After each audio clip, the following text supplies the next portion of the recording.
Hey guys, this is Abhishek from GadgetJuice.com, and today we are going to do the quick unboxing and full review of the Lava 3G 402 Plus phone. Lava 3G 402 we have already reviewed. This is the 402 Plus model, and this model has been enhanced in terms of the overall internal memory to an extent. The RAM is kind of faster on this device, and you have an additional flip cover as well, which comes within the package. So we are going to talk about this device, and before we tell you about this device, let me just tell you about the processor which we have on this device. It has a 1.2 GHz dual core processor inside. This is how the box looks like. So this device is definitely kind of very cheaply priced, or you can say very affordable in terms of the overall price range. You can easily buy this phone for a price of around 6,000 Indian rupees, which is definitely very affordable. And you have the 3G functionality supported on this device. So you have support for 3G. Internal memory on the device is 4 GB, and we will just tell you how much of that is actually available. You have 512 MB of RAM. You have an additional flip cover which will come within the package. You also have some pre-installed application like DJ Music and Scribble Note. We will show you that as well. Taking a look over the back side of the box, we have the specifications for the device mentioned. It has got a 4-inch display, and it is WVGA display. The exact resolution of the display is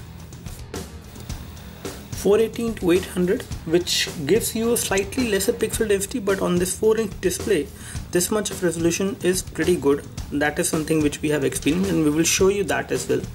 And then you have 4 GB of memory, 512 MB of RAM. You have Android 4.2.2. You have 1.2 GHz dual core processor on the device. The rear camera on the phone is a 3 megapixel camera. We are not sure whether it is an autofocus camera or not.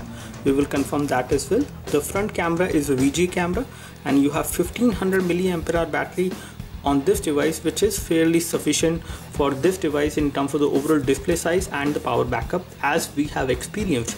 So let's open the box and let's take a look what we have in the package.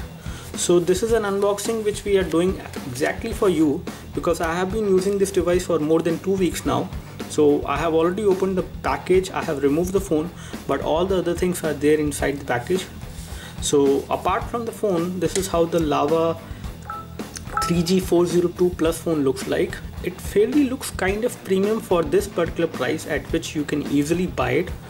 It looks pretty good in terms of the build quality as well. You have a nice glossy back cover with a metal finish over here on the camera front. You have LED flash over here. The loudspeaker is over here. So we will take a look over the phone later on. Let's take a look what we have in the package. So apart from the phone, if we open the package, we get an additional flip cover which will come within the package, and the flip cover also has the same finish as we see on the back cover of the Lava 3G 402 Plus.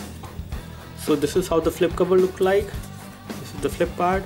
We will just show you how does it fit on the device. You have an additional screen guard which comes within the package. You have a user manual. You have some extra pamphlet which tells you about some of the application which we have on the phone. You get a standard micro USB to USB cable. You get a wall charger, a universal USB wall charger, and the output rating of this charger is 800 milliampere. So it is not completely 1 ampere charger. And this is how the headphones look like. And again, if we talk about the headphones, I have used the headphones as well onto this phone, and these headphones are pretty okay in terms of the overall sound quality. Not too good or not too bad either. So in terms of the build quality, they are good.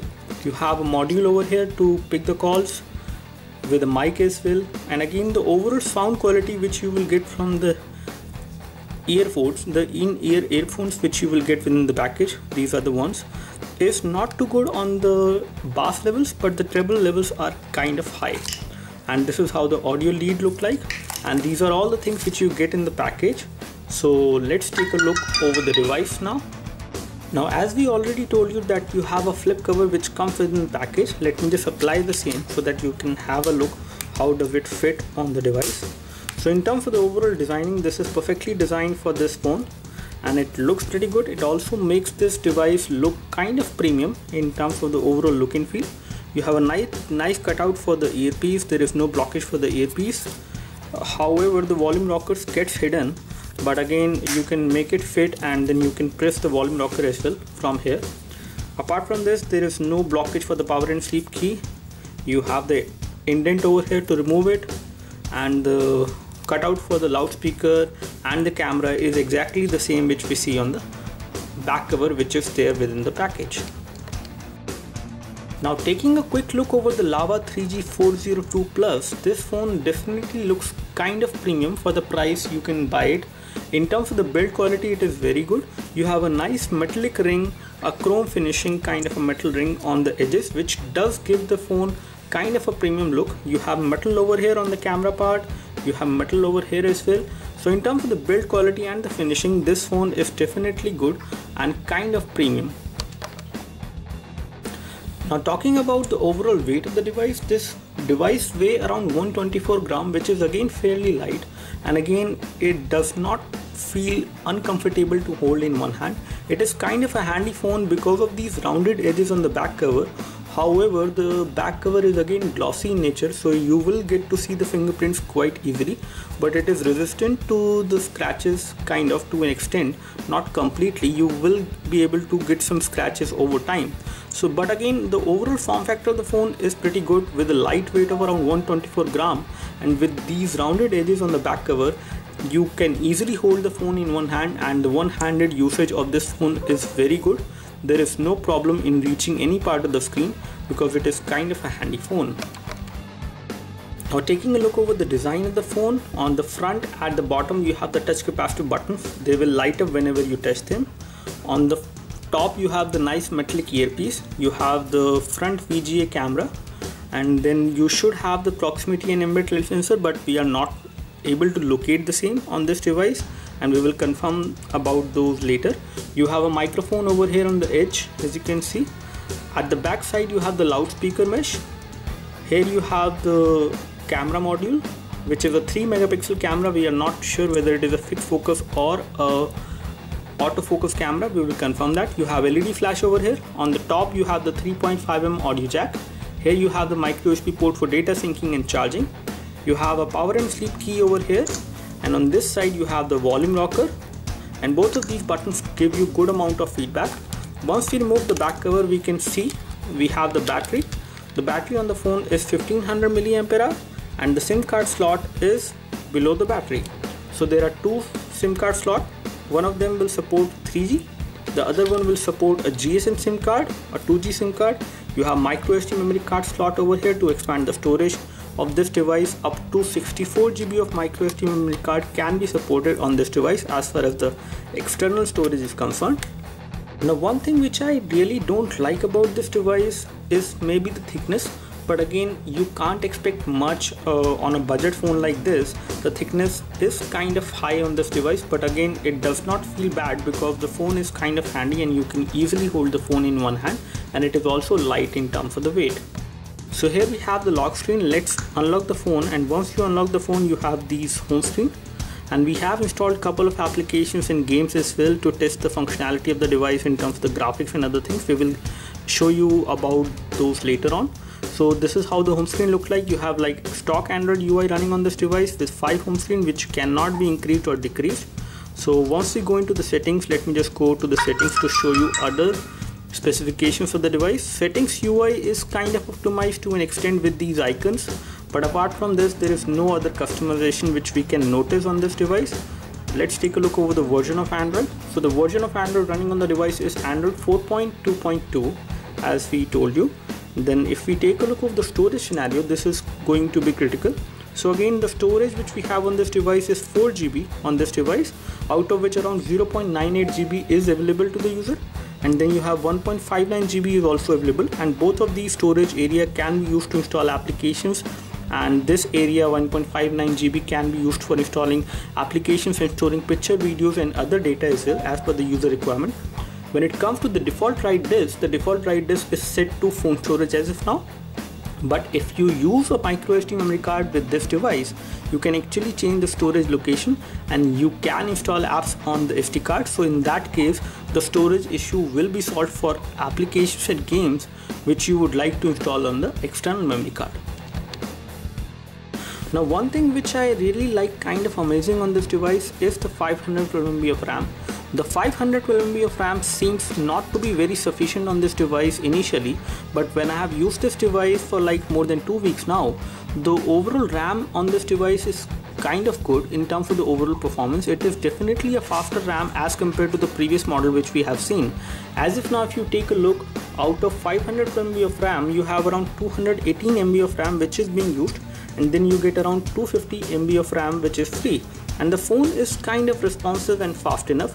Again, if you run too much applications on this device, definitely you will see some kind of slowness on the device in terms of the overall performance. But with normal usage, if you don't use a lot of application or heavy applications specifically, then this device is going to be a decent performer for you.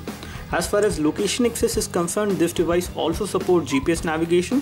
So once you enable the access to your location and you go under GPS satellite options, make sure you check both of these options before you can start using navigation on this device. And you can use navigation on this device with the help of assisted GPS, but it will again use some of your 3G data in that case, or Edge as well.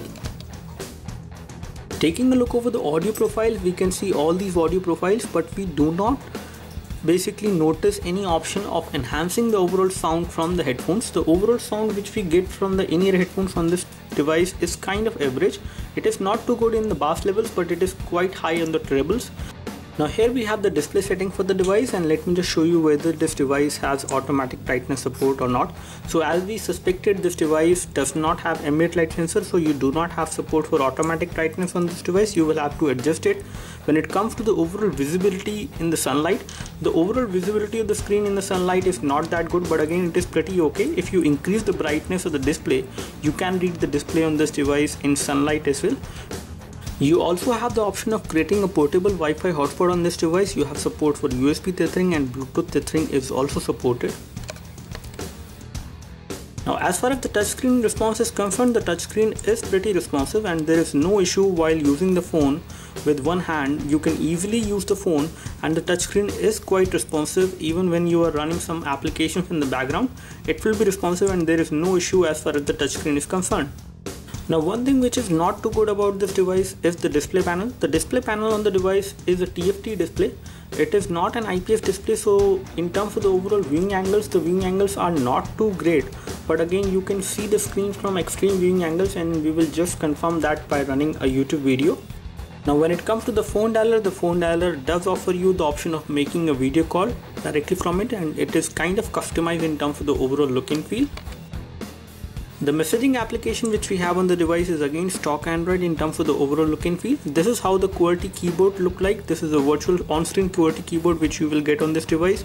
Now when it comes to the overall typing experience, the typing experience is not that good, because initially you will face some problem while typing on this device. Especially the keys are kind of sensitive to the finger touch. You will not face some issues, but especially sometimes you mistakenly will press some other keys when you trying to press K. Sometimes you might press something else, because the touchscreen is not very sensitive to the finger touch, but it is kind of sensitive. But after some time of usage, this issue will be resolved, and for us this thing got resolved after 2 to 3 days of usage, and then after that you can easily type on this device. But again, we are not able to type with a speedy way on this device till now, because we often make some mistake, and somehow the touchscreen is not very sensitive to actually recognize the finger touch as fast as it should.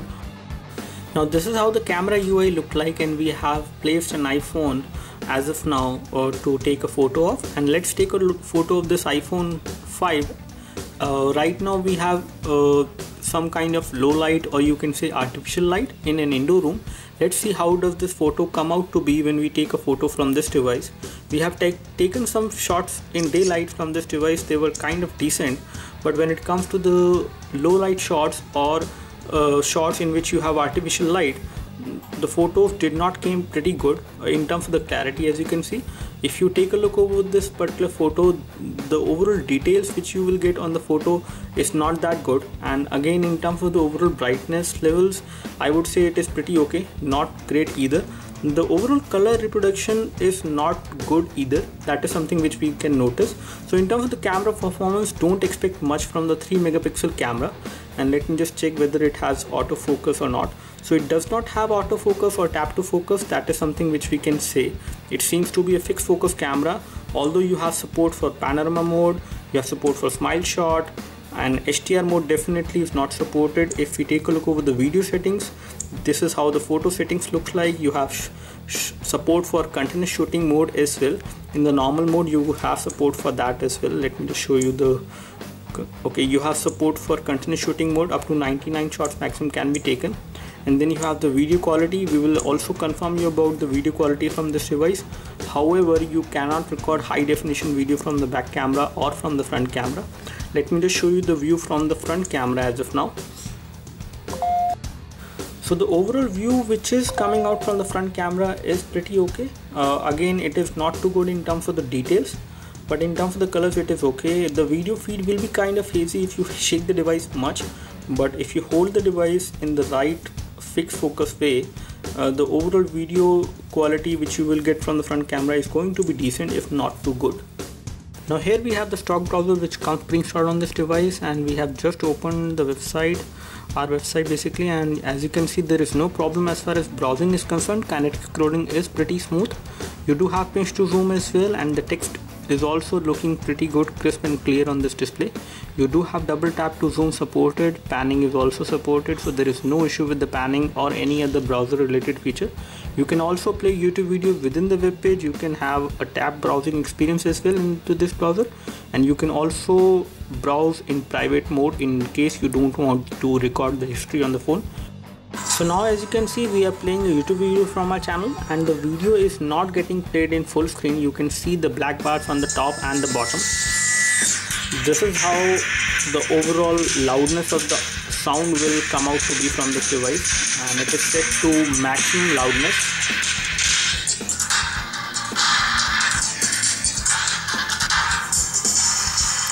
So even when you place the device on a surface like this, the sound will get muffled to an extent, but it will not get blocked completely. As far as viewing angles are concerned,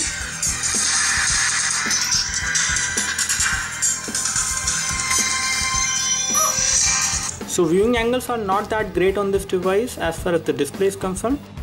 Now here we have the hardware configuration of the device. The model number of the device is Iris 402 Plus.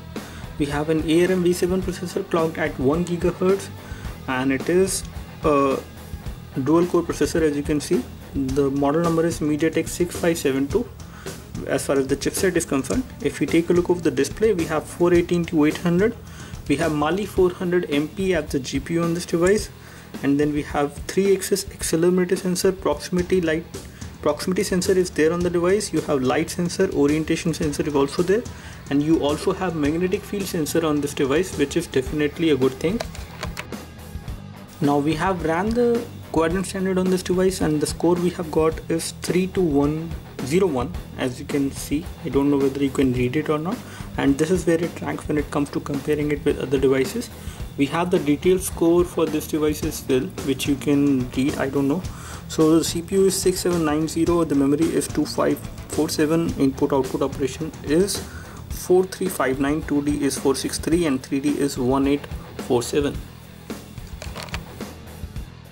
The score which we have got on AnTuTu on this device is 10393, which is definitely a very good score for a budget device like this. And this is how the detailed score look like for the UI, CPU, RAM, GPU, and input and output operation. If we compare this device with the other devices in terms of the ranking, let me just show you the bar chart as well. So this is where the device actually ranks at the bottom. But again, being a budget Android phone, this score is pretty decent for a device like this. When it comes to multi-touch, you have 2-point multi-touch supported on this device.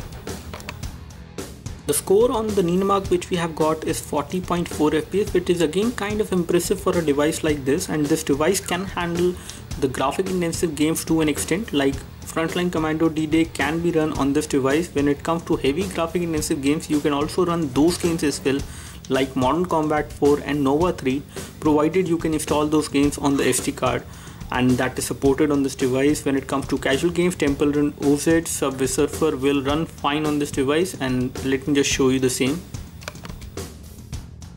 So now we are playing Temple Run OZ on this device, and as you can see in terms of the graphics there is no problem. The draw distance for the game is good. The response from the touchscreen is also pretty instant. It is almost an instant response which I'm getting. So there is no issue while playing this game as far as touchscreen is concerned. And the graphics of the game are also loading pretty fine.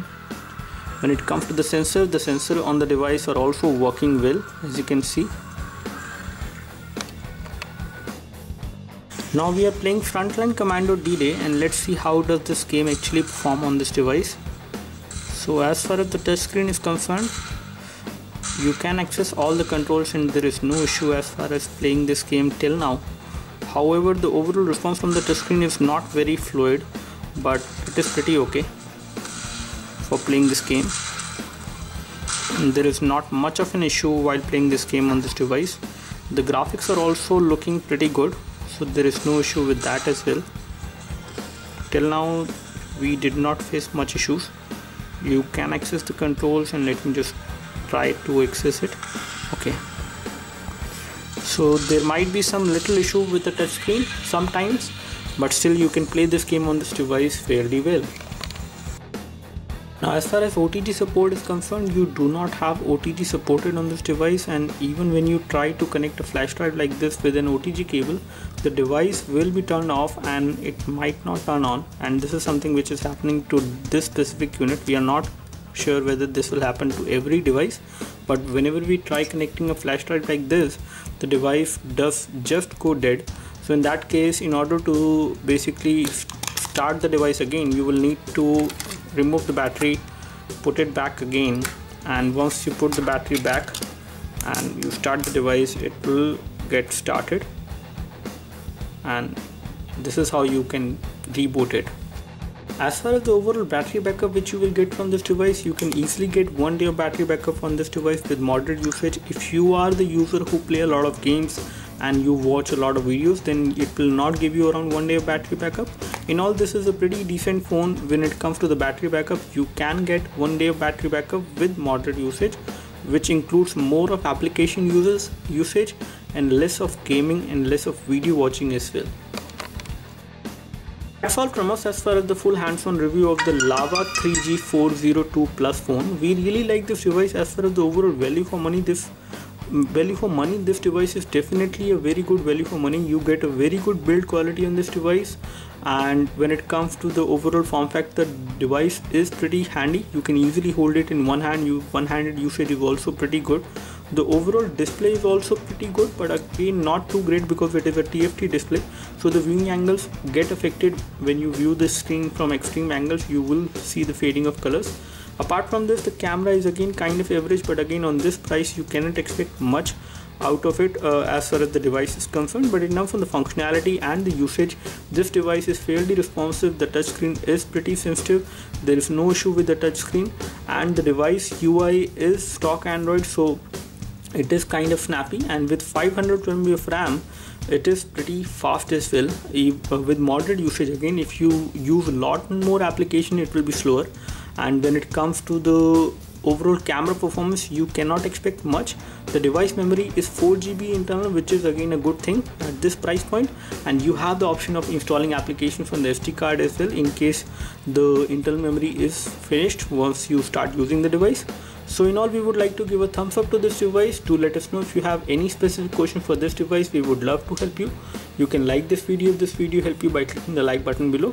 You can subscribe to our YouTube video channel for more videos like this by clicking the subscribe button below. Thanks for watching this video. This is Abhishek signing off. Thank you.